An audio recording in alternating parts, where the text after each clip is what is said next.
Hello student, welcome back my YouTube channel. तो आज की वीडियो में हम आपको बताने जा रहे हैं ग्लूकोनियोजेनेसिस के बारे में। ये BSc first year second semester geology theory paper का टॉपिक है और हमने कई टॉपिक आपको करवा दिए हैं, आप जाकर प्लेलिस्ट में देख सकते हैं। ठीक है, तो आज हम जो यूनिट 3 है आपकी, इसमें मैं आपको बताने वाला हूँ ग्लूकोनियोजेनेसिस क्या होता है। काफ़ी ज़्यादा इम्पोर्टेंट है और हमने क्रेब्स साइकिल आपको यानी सिट्रिक एसिड साइकिल बता दिया था। आगे ये फटाफट से हम आपको सारे टॉपिक समाप्त कर देंगे।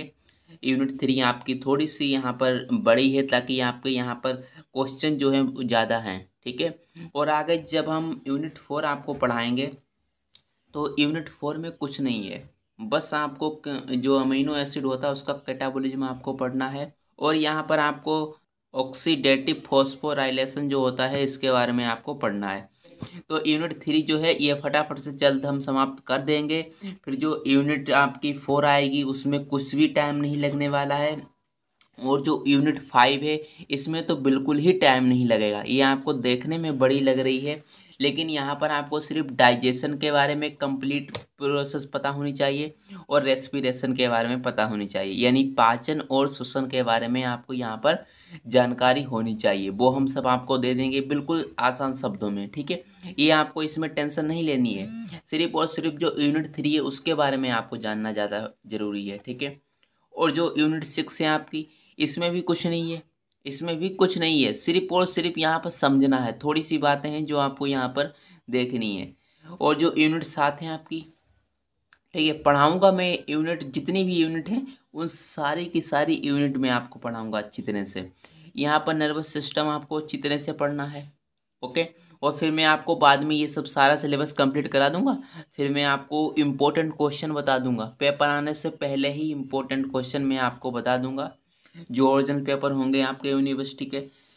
तो वहाँ पर आप देखेंगे कि हम आपको ऐसे प्रश्न बताएंगे जो कि परीक्षाओं में पूछे जाने की संभावना काफ़ी ज़्यादा है। ओके, जब तक आप अपना पूरा सिलेबस पहले कंप्लीट कीजिए, अच्छी तरह से समझिए किस तरह से, जो चीज़ समझ में ना आए फिर दोबारा उससे पूछिए कमेंट बॉक्स में। ओके, और आपकी जो 7वीं यूनिट है वो तो मैंने अभी आपको बता ही दी, तंत्रिका तंत्र और एंडोक्रिनोलॉजी। और आपकी जो 8वीं जो यूनिट है, सबसे लास्ट यूनिट है, मस्कुलर सिस्टम, मांसपेशियां प्रणाली। तो इनके बारे में आपको पढ़ना है। बहुत ही कम सिलेबस है आपका इस तरह से देखा जाए तो। ठीक है, लेकिन आपको यहाँ पर अच्छी तरह से पढ़ना है, ज़्यादा रटने का यहाँ पर काम नहीं है, सिर्फ समझना है किस तरह से क्या, किस तरह से कौन सी प्रक्रिया हो रही है उसको समझना है, तभी आप अच्छी तरह से ये सब कर पाएंगे। वरना यदि आप रटने पे लग जाओगे तो आप ये कुछ भी नहीं कर पाओगे। ओके, इसलिए थोड़ा थोड़ा समझिए, उसे रिवाइज कीजिए। जो हमने पहले पढ़ा दिया है उसको आपको रिवाइज करना है, बार बार पढ़ना है। ठीक है, तब आप अच्छी तरह से कर ले जाएंगे। तो यहाँ पर आज हम ग्लूकोनियोजेनेसिस के बारे में बताएंगे। यहाँ पर ही थोड़ा सा टाइम लग रहा है। देखिए, मैंने एक वीडियो में आपको ग्लाइकोलाइसिस बताया, एक वीडियो में मैंने आपको सिट्रिक एसिड साइकिल बताया, अब हम आपको ग्लूकोनियोजेनेसिस बताने वाले हैं। अगली वीडियो में हम आपको फॉस्फेट पेंटोज पाथवे बताएंगे। देखिए, इसी में ही थोड़ा वक्त लग रहा है, आपको टेंशन नहीं लेना। तो चलिए आज हम आपको ग्लूकोनियोजेनेसिस बता दे रहे हैं। आगे क्या है, यहाँ पर है ग्लूकोनियोजेनेसिस। ठीक है, इसको आज हम बताएंगे। तो इसको आप यहाँ पर भी देख सकते हो और मैं आपको अलग तरीके से बताऊंगा अपने नोट्स में, ताकि आप इन प्रोसेस को अच्छी तरह से समझ पाओ। इस तरह से आप नहीं समझ सकते हो। ठीक है, इसे तो मैंने लिख दिया है सिर्फ और सिर्फ, इस तरह से आप नहीं समझ सकते। ओके, तो यहाँ पर क्या होता है, मैं पूरी जानकारी आपको नोट्स में अपने देने वाला हूँ। ये यहाँ पर हम ग्लूकोनियोजेनेसिस हेडिंग को लगाते हैं। तो यहाँ पर आप देख पा रहे होंगे क्या लिख दिया हमने, ग्लूकोनियोजेनेसिस। अब यहाँ पर वर्ड को समझना है, सिर्फ और सिर्फ वर्ड को समझना है। यहाँ पर हम क्या कर रहे हैं, ग्लूकोज का निर्माण करने वाले हैं। इस प्रोसेस के अंदर हम क्या करते हैं, ये प्रोसेस कहाँ पर चलती है, ये लीवर के अंदर चलती है, ग्लूकोनियोजेनेसिस। ओके, जब हमारी बॉडी में ग्लूकोज की मात्रा कम हो जाती है, ठीक है, जब हमारी बॉडी में ग्लूकोज की मात्रा काफ़ी कम हो जाती है, तब ये प्रोसेस चलती है कौन सी, ग्लूकोनियोजेनेसिस। और कहाँ पर चलती है, लीवर के अंदर। जब हमारी बॉडी में ग्लूकोज कम हो जाएगा तो हमें एनर्जी कहाँ से मिलेगी। ओके, तो इसीलिए क्या होता है कि जो हमारा लीवर होता है, लीवर में ये प्रोसेस चलती है ग्लूकोनियोजेनेसिस, जिससे ग्लूकोज का निर्माण हो जाता है। ओके, तो इतनी बात आपको समझ में आ गई है। अब यहाँ पर हम देख पा रहे हैं, देखिए ग्लूको इस वर्ड का जो मतलब है आपको ये पता होना चाहिए। ग्लूको का मतलब हो गया ग्लूकोज, ठीक है। इसी वर्ड से ही इसका मतलब पता लग जाता है। और नियो का मतलब हो गया, नियो का मतलब हो गया न्यू, और जेनेसिस का मतलब हो गया है फॉर्मेशन। तो यहाँ पर आप सही सही देख पा रहे होंगे कि इस प्रोसेस का जो मतलब होता है, ग्लूकोनियोजेनेसिस का मतलब होता है कि न्यू ग्लूकोज का फॉर्मेशन, यानी नए ग्लूकोज का निर्माण होना ग्लूकोनियोजेनेसिस कहलाता है। ये जो प्रोसेस होती है ग्लूकोनियोजेनेसिस वाली, ये कहाँ पर चलती है? लीवर के अंदर चलती है। लीवर में ये प्रोसेस चलती है, ठीक है।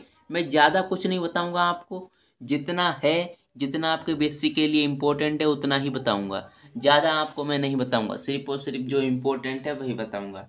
ओके, ये कहाँ चलती है? लीवर के अंदर ये प्रोसेस चलती है। जब ग्लूकोज हमारी बॉडी के अंदर कम हो जाता है, तब ग्लूकोज की पूर्ति करने के लिए नए ग्लूकोज का फॉर्मेशन किया जाता है, ताकि हमारी बॉडी में एनर्जी भरपूर मात्रा में रहे। तो ये बात आपको समझ में आ चुकी है।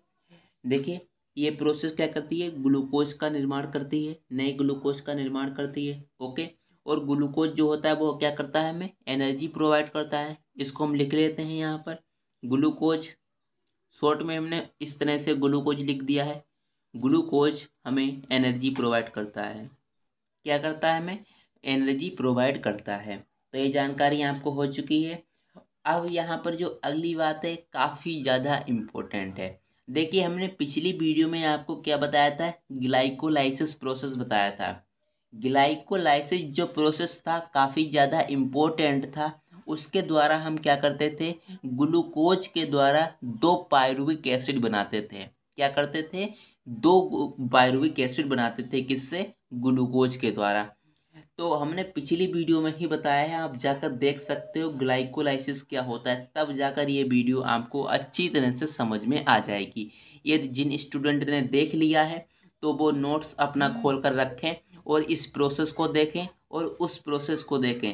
तो यहाँ पर कुछ ऐसे प्रोसेस मैं बताऊँगा, ग्लूकोनियोजेनेसिस में कुछ ऐसे प्रोसेस होंगे जो कि ग्लाइकोलाइसिस के ठीक उल्टे होंगे, यानी रिवर्सिबल प्रोसेस होंगे, ठीक है। और कंप्लीट रिवर्सिबल प्रोसेस नहीं है ग्लाइकोलाइसिस का, लेकिन कुछ स्टेप जो हैं वो रिवर्सिबल हैं, यानी उल्टे प्रोसेस हैं। ओके, तो अभी आपको अच्छी तरह से समझ में आ जाएगा किस प्रकार से मैं आपको उल्टे प्रोसेस बता रहा हूँ।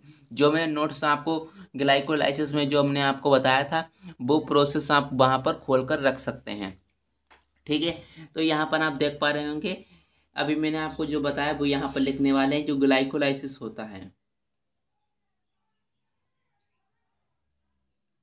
कि कंप्लीट रिवर्सिबल प्रोसेस नहीं है।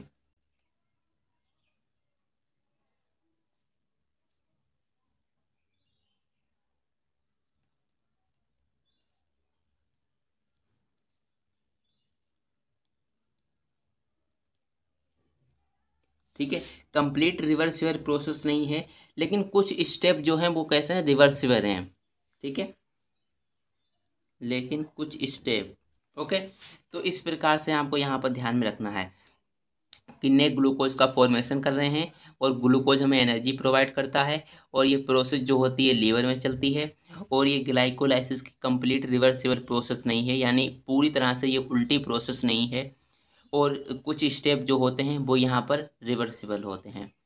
अब यहाँ पर जो नए ग्लूकोज का फॉर्मेशन होता है वो किसके द्वारा होता है? पायरुवेट के द्वारा होता है। पायरुवेट या पायरुविक एसिड आप बोल सकते हो, ठीक है।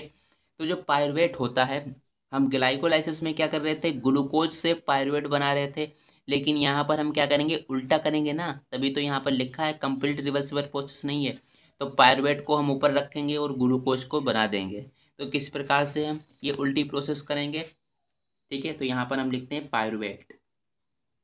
और भी एसिड होते हैं, तो उनके द्वारा भी ये जो प्रोसेस होता है वो कंप्लीट होता है। हम यहाँ पर पायरुवेट के द्वारा ग्लूकोज का निर्माण करने वाले हैं।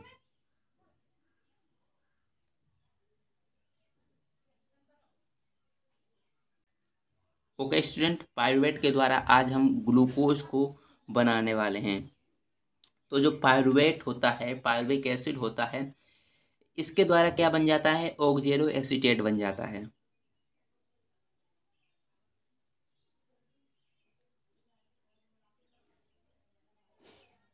ठीक है, क्या बन जाता है, ऑक्जेलो एसीटेट बन जाता है। हम यहाँ पर पूरा का पूरा फार्मूला नहीं लिख रहे हैं, नहीं तो हम पूरा का पूरा फार्मूला भी लिख सकते हैं यहाँ पर सिर्फ और सिर्फ मैं आपको एक एक स्टेप बता रहा हूँ किस प्रकार से किसमें चेंज होगा। ठीक है, आगे यहाँ पर एक एंजाइम लगता है, उस एंजाइम का नाम होता है पायरुवेट कार्बोक्सिलेज। पायरुवेट कार्बोक्सिलेज जो एंजाइम होता है वो लगता है और ऑक्जेलो एसीटेट में बदल देता है। तो ये जानकारी आपको यहाँ पर होनी चाहिए। और यहाँ पर एक एटीपी भी यूज होती है, एक एटीपी यूज होके किसमें एटीपी बदल जाती है, एडीपी में। ठीक है, एक एटीपी यहाँ पर यूज कर ली जाती है और यहाँ से जो कार्बन डाइऑक्साइड होती है वो भी यहाँ पर यूज की जाती है। ठीक है, यहाँ पर जो कार्बन डाइऑक्साइड होती है वो भी यहाँ पर यूज की जाती है, फिर जाकर ऑक्जेलो एसीटेट का निर्माण होता है। तो ये बातें आपको यहाँ पर समझ में आ चुकी है कि पायरुवेट को जब हम ऑक्जेलो एसीटेट में बदलेंगे तो यहाँ पर एक एंजाइम को लगाएंगे जिस एंजाइम का नाम है पायरुवेट कार्बोक्सिलेज। ओके, एटीपी जो होगी वो एडीपी में बदल जाएगी और कार्बन डाइऑक्साइड का यहाँ पर उपयोग किया जाएगा। ओके, तो इस प्रकार से यहाँ पर आपको ध्यान में रखना है। आगे क्या होता है, ऑक्जेलो जो एसीटेट होता है वो किसमें बदल जाता है, फोस्फोनोल पायरुवेट में। ठीक है, फोस्फोनोल, ठीक है, इसमें बदल जाता है, फोस्फोनोल पायरुवेट में बदल जाता है। और यहाँ पर एक एंजाइम लगता है जिस एंजाइम का नाम होता है पीईपी, यानी फोस्फोइनोल पायरुवेट कार्बोक्सी काइनेज, ये एंजाइम लगता है। तो यहाँ पर हम लिखते हैं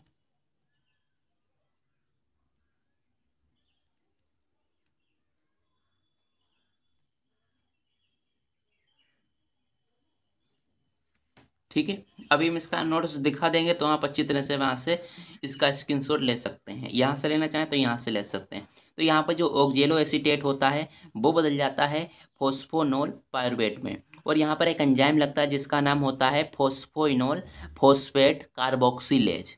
ठीक है, तो यहाँ पर ये एंजाइम लगता है और इसमें इस तरह से ये इस कंपाउंड में बदल जाता है। और यहाँ पर जो जीटीपी होती है, जीटीपी आप कह सकते हो या आप इसे एटीपी भी बोल सकते हो, जीटीपी जो होती है वो बदल जाती है जीडीपी में। ठीक है, एक फॉस्फेट यहाँ से यूज कर लिया जाता है, तो ये जानकारी आपको यहाँ पर होनी चाहिए। एक फॉस्फेट यूज कर लिया तो ये जीडीपी में बदल गई। आगे यहाँ पर क्या होता है, अब देखिए यहाँ पर जो फॉस्फोनोल पायरुवेट होता है ये बदल जाता है, ये रिवर्सिबल प्रोसेस होता है। ठीक है, और ये बदल जाता है इमोलेज एंजाइम की मदद से, इसमें बदल जाता है 2-फॉस्फोग्लिसरेट में, 2-फॉस्फोग्लिसरेट में बदल जाता है। किस एंजाइम की मदद से, इमोलेज एंजाइम की मदद से। यदि हम 2-फॉस्फोग्लिसरेट को यदि हम किस में बदलना चाहें, फॉस्फोफिनोल पायरुवेट में, तो यहाँ पर दूसरा एंजाइम लगेगा। तो ये रिवर्सिबल प्रोसेस है, ये उल्टा भी हो सकता है और सीधा भी हो सकता है, यानी इसको हम इसमें भी बदल सकते हैं और इसको हम इसमें भी बदल सकते हैं, रिवर्सिबल प्रोसेस है। ओके, तो ये बात आप जान चुके हैं। आगे क्या होता है, ये भी रिवर्सिबल प्रोसेस होता है। ठीक है,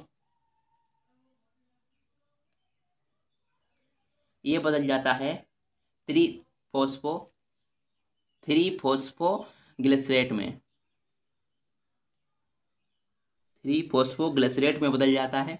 और यहाँ पर जो एंजाइम लगता है जिसका नाम है फॉस्फोग्लिसरेट म्यूटेज, ये एंजाइम लगता है जिसकी मदद से ये 3-फॉस्फोग्लिसरेट में बदल पाता है। ओके, ये भी एक रिवर्सिबल प्रोसेस है, इसको हम यहाँ पर उल्टा भी कर सकते हैं, यानी इसको हम इस तरह से भी कन्वर्ट कर सकते हैं और इसको हम इस तरह से भी कन्वर्ट कर सकते हैं, रिवर्सिबल प्रोसेस है। और यहाँ पर जब हम 2-फॉस्फोग्लिसरेट को 3-फॉस्फोग्लिसरेट में जब बदलते हैं तो ये वाला एंजाइम लगता है, यदि हम इसको 2-फॉस्फोग्लिसरेट में बदलेंगे तो यहाँ पर एक दूसरा एंजाइम लगेगा। तो ये जानकारी यहाँ पर आपको हो चुकी है। आगे यहाँ पर क्या होता है, आगे ध्यान से समझिएगा। आगे यहाँ पर जो प्रोसेस है काफ़ी ज़्यादा इम्पोर्टेंट है, ठीक है। एक ही एंजाइम के द्वारा ये उलट पुलट सकता है। अभी मैं आपको बताऊंगा ये किस में बदल जाता है। 3-फॉस्फोग्लिसरेट जो होता है 1,3-बिस-फॉस्फोग्लिसरेट में बदलता है, 1,3-बिस-फॉस्फोग्लिसरेट में बदल जाता है। और ये कैसा है, रिवर्सिबल है। ये भी रिवर्सिबल है, मतलब ये इसमें भी बदल सकता है और ये इसमें भी बदल सकता है, सिर्फ एक ही एंजाइम के द्वारा, सिर्फ एक ही एंजाइम के द्वारा। इसको चाहे ऊपर लिख दो चाहे इसको नीचे लिख दो, ठीक है। रिवर्सिबल प्रोसेस है। तो यहाँ पर क्या होता है, यहाँ पर जो एक एंजाइम लगता है जिसका नाम है फॉस्फोग्लिसरेट काइनेज, ठीक है। क्या लगता है, फॉस्फोग्लिसरेट काइनेज एंजाइम लगता है, जिसकी मदद से ये बदल पाता है 1,3-बिस-फॉस्फोग्लिसरेट में। तो यहाँ पर ये आपको पता लग गया है किस प्रकार से बदलता है। आगे यहाँ पर देखते हैं। और यहाँ पर जो एक एटीपी जो होती है वो भी यूज कर ली जाती है। एक एटीपी जो होती है, एक एटीपी में से एक फॉस्फेट जो होता है वो निकल जाता है, तो ये बदल जाता है एडीपी में। ओके, तो यहाँ पर ये बात आप जान चुके हैं। और यहाँ पर क्या है, 1,3-बिस-फॉस्फोग्लिसरेट है। अब ये बदल जाएगा एक तो कीटोन ग्रुप में, एक बदल जाएगा एल्डिहाइड ग्रुप में। तो यहाँ पर जैसा कि मैंने आपको ग्लाइकोलाइसिस में बताया था, और वो यहाँ पर इस तरह से यहाँ पर अप्लाई होने वाला है, ठीक है। वहाँ पर भी आप देख सकते हो, यहाँ पर भी देख सकते हो किस प्रकार से यहाँ पर क्या हो रहा है, रिवर्सिबल प्रोसेस हो रहा है, ठीक है। ध्यान से समझिएगा, वहाँ पर और यहाँ पर बिल्कुल समान तरीके से है, सिर्फ और सिर्फ उल्टा कर दिया गया है। 1,3-बिस-फॉस्फो जो होता है एक तो एल्डिहाइड में बदल जाएगा, एक बदल जाएगा कीटोन में, ठीक है। और जब ये बदलेगा तो यहाँ पर इनऑर्गेनिक जो फास्फेट होता है, एक फास्फेट जो होता है वो यहाँ से निकल जाता है, एक फॉस्फेट यहाँ से निकल जाता है। और यहाँ से क्या होता है, जो NADH+H+, ठीक है, इस प्रकार का एक कंपाउंड होता है जो कि एटीपी भी बनाता है। और इससे क्या होता है, NAD+ जो होता है वो बाहर निकल जाता है, NAD+। और ये कैसा प्रोसेस है, रिवर्सिबल प्रोसेस है, बिल्कुल पूरा का पूरा रिवर्सिबल प्रोसेस है, ठीक है। ऊपर भी हमने इस तरह से निशान लगा दिया, नीचे भी इस तरह से निशान लगा दिया। यानी जो 1,3-बिस-फॉस्फोग्लिसरेट होता है इसको हम इसमें भी बदल सकते हैं और इसको हम इसमें भी बदल सकते हैं। देखिए यदि अभी मैं आपको अच्छी तरह से बता दूंगा, पहले हम ये आपको बता दे रहा हूँ कि इसके द्वारा एक एंजाइम यहाँ पर लगता है जिस एंजाइम का नाम होता है ग्लिसरैल्डिहाइड 3-फॉस्फेट, ठीक है। तो ये एंजाइम लगता है। तो अभी मैं आपको बताऊंगा किस प्रकार से ये रिवर्सिबल है अच्छी तरह से। एक तो कीटोन में बदल जाएगा और एक एल्डिहाइड में बदल जाएगा। तो यहाँ पर एक कीटोन में हम बदल दे रहे हैं डिहाइड्रोक्सी एसीटोन फॉस्फेट,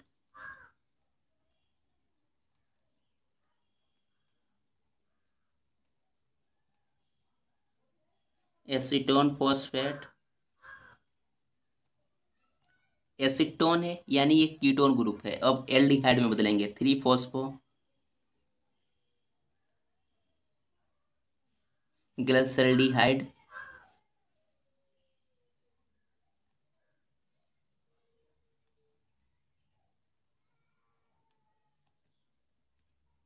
ठीक है।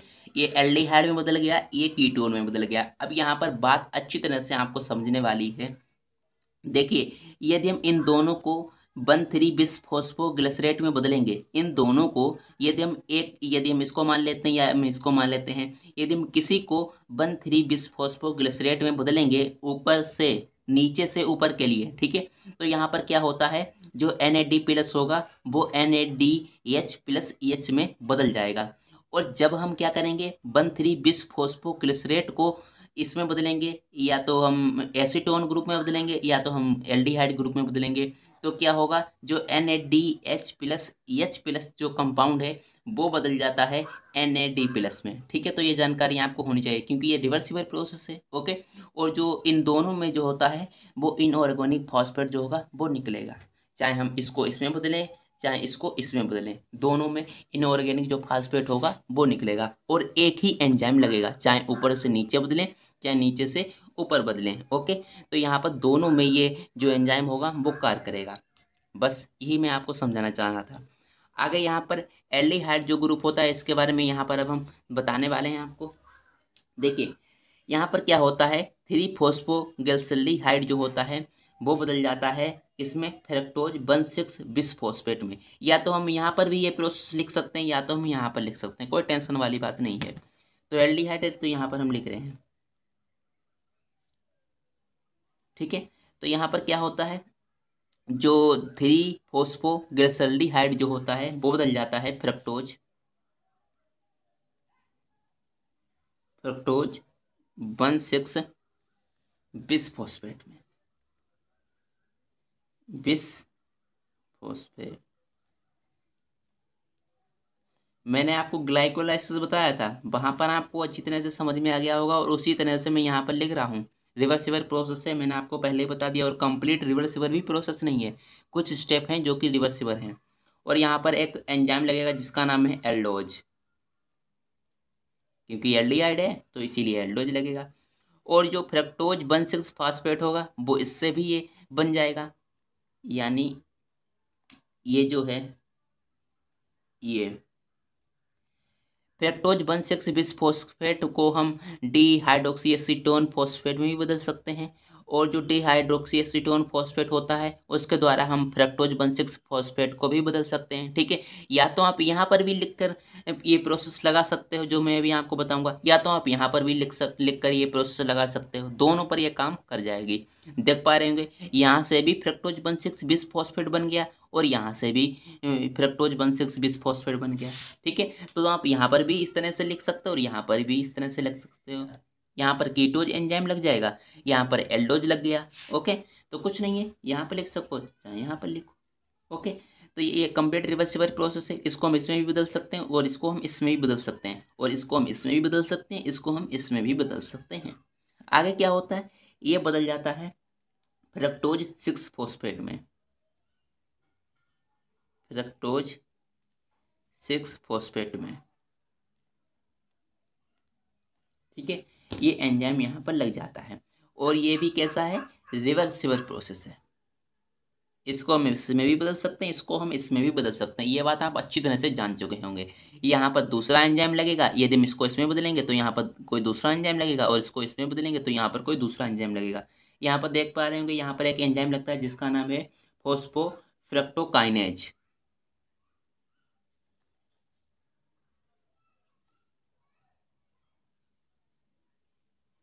फॉस्फोफ्रक्टोकाइनेज, फ्रक्टो, अब यहाँ पर फ्रक्टोज पूरा नहीं, फ्रक्टोकाइनेज, काइनेज। अभी हम आपको नोट दिखा देंगे तो आप अच्छी तरह से समझ जाएंगे। ठीक है, तो फॉस्फोफ्रक्टोकाइनेज लगा एंजाइम, और इसको यदि हम इसमें बदलेंगे, और यहाँ पर एक एंजाइम लगता है जब हम इसको इसमें बदलते हैं, fructose 1,6 बिसफॉस्फेटेज, fructose 1,6 बिसफॉस्फेटेज।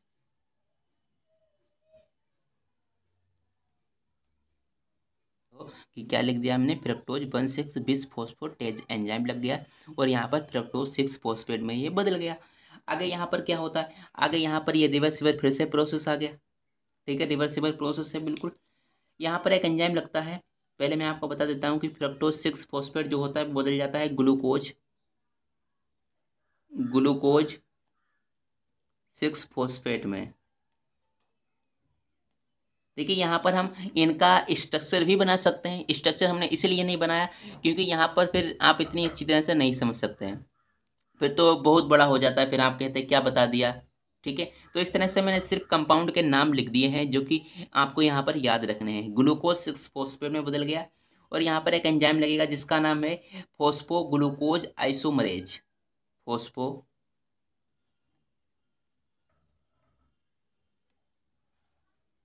Glucose isomerase enzyme, ठीक है। तो फॉस्फो ग्लूकोज आइसोमरेज एंजाइम लगता है और ग्लूकोज 6 फॉस्फेट में बदल जाता है, ठीक है। तो ये बात आप जान चुके हैं। और ये जो ग्लूकोज 6 फॉस्फेट बन गया, ये भी एक रिवर्सिबल प्रोसेस बन जाता है। यहाँ पर ये बदल जाता है किसमें, ग्लूकोज में। यही हमें बनाना था, इसीलिए हम इतना सारा कर रहे थे काम। ग्लूकोज में ये बदल गया, ये भी रिवर्सिबल प्रोसेस है। ये ग्लूकोज को यदि हम ग्लूकोज 6 फॉस्फेट में बदलेंगे तो यहाँ पर हेक्सोकाइनेज एंजाइम लगेंगे, हेक्सोकाइनेज। और यदि हम इसको इसमें बदलेंगे तो यहाँ पर लगेगा glucose 6 phosphatase, glucose 6 phosphatase enzyme लगता है जब हम ग्लूकोज को ग्लूकोज में बदलते हैं। तो इस प्रकार से यहाँ पर एक प्रोसेस कंप्लीट होता है। और हमने ठीक यहाँ पर उल्टा बताया था आपको वहाँ पर ग्लाइकोलाइसिस में, तो आपको यहाँ पर पता लग गया हो किस प्रकार से रिवर्सिबल प्रोसेस है, ठीक है। ग्लाइकोलाइसिस देख लेना, ये प्रोसेस आपको वैसे ही याद हो जाएगा। बहुत कम प्रोसेस हैं जो कि आपको याद करने हैं, ठीक है। तो ये क्या होता है, पायरुवेट के द्वारा हम ग्लूकोज का निर्माण कर रहे हैं। और भी एसिड होते हैं जिसके द्वारा हम ग्लूकोज का निर्माण करते हैं। जनरली हम किससे करते हैं, पायरुवेट से, ठीक है। ये ग्लूकोनियोजेनेसिस प्रोसेस जो होता है वो इस तरह से कंप्लीट होता है। और इसी तरह से आपको लिखना है एग्जाम पेपर में, ग्लूकोनियोजेनेसिस, ग्लूकोज का निर्माण करना ग्लूकोनियोजेनेसिस होता है। लीवर में यह प्रोसेस चलती है जब ग्लूकोज की मात्रा कम हो जाती है। ग्लूकोज हमें एनर्जी प्रोवाइड करता है। और ग्लाइकोलाइसिस जो प्रोसेस होती है कंप्लीट रिवर्सिबल प्रोसेस नहीं है, लेकिन कुछ स्टेप यहाँ पर रिवर्सिबल हो जाते हैं जो कि यहाँ पर मैंने आपको बता दी है। तो पायरुवेट जो होता है, पायरुवेट कार्बोक्सिलेज एंजाइम की मदद से ऑक्जेलो एसीटेट में बदलता है। एटीपी यूज कर ली जाती है, एडीपी में बदल जाती है। एक जो फॉस्फेट होता है वो यहाँ पर यूज कर लिया जाता है। कार्बन डाइऑक्साइड भी साथ में यूज कर ली जाती है। और जो ऑक्जेलो एसीटेट होता है ये बदल जाता है फॉस्फोनोल पायरुवेट में। और जीटीपी जो होती है या आप कह सकते हो जो एटीपी होती है वो एडीपी में बदल जाती है। एक फॉस्फेट यहाँ पर भी यूज कर लिया जाता है। एक एंजाइम लगता है जिसका नाम है फॉस्फोनोल फॉस्फेट कार्बोक्सिलेज। और यहाँ पर ये रिवर्सिबल प्रोसेस हो जाता है। जो फॉस्फोइनोल पायरुवेट होता है इमोलेज एंजाइम की मदद से 2-फॉस्फोग्लिसरेट में बदल जाता है। और जो 2-फॉस्फोग्लिसरेट होता है ये भी रिवर्सिबल प्रोसेस होता है। ये फॉस्फोग्लिसरेट म्यूटेज एंजाइम की मदद से 3-फॉस्फोग्लिसरेट में बदल जाता है, ठीक है। और यहाँ पर भी ये रिवर्सिबल प्रोसेस हो जाता है। यहाँ पर ये जो 3-फॉस्फोग्लिसरेट होता है 1,3-बिस-फॉस्फोग्लिसरेट में बदल जाता है। एक एंजाइम लगता है जिसका नाम है फॉस्फोग्लिसरेट काइनेज, ओके। एटीपी जो होती है एटीपी में बदल जाती है। एक फॉस्फेट यूज कर लिया जाता है। 1,3-बिस-फॉस्फोग्लिसरेट होता है, एक तो कीटोन ग्रुप में बदल जाता है, एक एल्डिहाइड में बदल जाता है। एल्डिहाइड 3-फॉस्फोगैसल्डिहाइड में और डिहाइड्रोएसीटोन फॉस्फेट कीटोन ग्रुप है। और यहाँ पर यह भी रिवर्सिबल प्रोसेस से एक एंजाइम लगता है गैसल्डिहाइड 3-फॉस्फेट। NADH+ जो H+ होता है वो NAD+ में बदल जाता है। और इनऑर्गेनिक फॉस्फेट जो होता है रिलीज हो जाता है। चाहे आप इसको उल्टा करें तब भी रिलीज होगा, चाहे आप इसको नीचे करें तब भी रिलीज हो जाएगा। तो यहाँ पर 3-फॉस्फोग्लिसल्डिहाइड जो होता है एल्डोज एंजाइम लग जाता है जिसके कारण ये फ्रक्टोज 1,6-बिस-फॉस्फेट में बदल जाता है। यदि डिहाइड्रोक्सी एसीटोन फॉस्फेट की बात करें तो यहाँ पर कीटोज ग्रुप लगता है और ये फ्रक्टोज 1,6-बिस-फॉस्फेट में बदल जाता है। चाहे इसको यहाँ पर लिख दें चाहे यहाँ पर। और यहाँ पर जो फ्रक्टोज 1,6-बिस-फॉस्फेट जो होता है वो बदल जाता है फ्रक्टोज 6 फॉस्फेट में। एक एंजाइम लगता है फ्रक्टोज 1,6-बिस-फॉस्फेटेज एंजाइम, ओके। फ्रक्टोज 1,6 वही पूरा है, फिर सिर्फ एज लगा देना है, ASE बस। फ्रक्टोज 1,6-फॉस्फेटेज जो एंजाइम होता है वो लग जाता है और फ्रक्टोज 6 फॉस्फेट में बदल जाता है, ओके। यदि हम इसको उल्टा करें, यदि हम फ्रक्टोज 6 फॉस्फेट को फ्रक्टोज 1,6-बिस-फॉस्फेट में बदलें तो ये वाला एंजाइम लगता है फॉस्फोफ्रक्टोकाइनेज एंजाइम लगता है, क्योंकि यहाँ पर आप देख पा रहे होंगे, ओके। और यहाँ पर जो फ्रक्टोज 6 फॉस्फेट होता है ये भी रिवर्सिबल प्रोसेस होता है। यहाँ पर सिर्फ और सिर्फ एक ही एंजाइम लगता है फॉस्फोग्लूकोज आइसोमरेज। चाहे आप इसको उल्टा बदलें, चाहे आप इसको किसी भी तरीके से बदलें, चाहे आप इसको इसे यहाँ पर चाहे इसको यहाँ पर, तो एक ही एंजाइम लगने वाला है, ग्लूकोज 6 फॉस्फेट में बदल जाएगा। और ग्लूकोज 6 फॉस्फेट जो होता है वो ग्लूकोज 6 फॉस्फेटेज एंजाइम की मदद से ग्लूकोज में बदल जाता है, जो कि हमें यहाँ पर प्राप्त करना था। नया ग्लूकोज का फॉर्मेशन हो चुका है। और यदि हम इसको रिवर्सिबल प्रोसेस में बदलना चाहें तो हेक्सोकाइनेज एंजाइम लगाएंगे और ये ग्लूकोज 6 फॉस्फेट में बदल जाएगा। तो ये देखो कंप्लीट प्रोसेस है, आपको अच्छी तरह से यहाँ पर याद कर लेनी है। और आपको यहाँ पर कुछ भी रटने वाली बात नहीं है, सिर्फ और सिर्फ आपको ग्लाइकोलाइसिस वाला देख लेना है।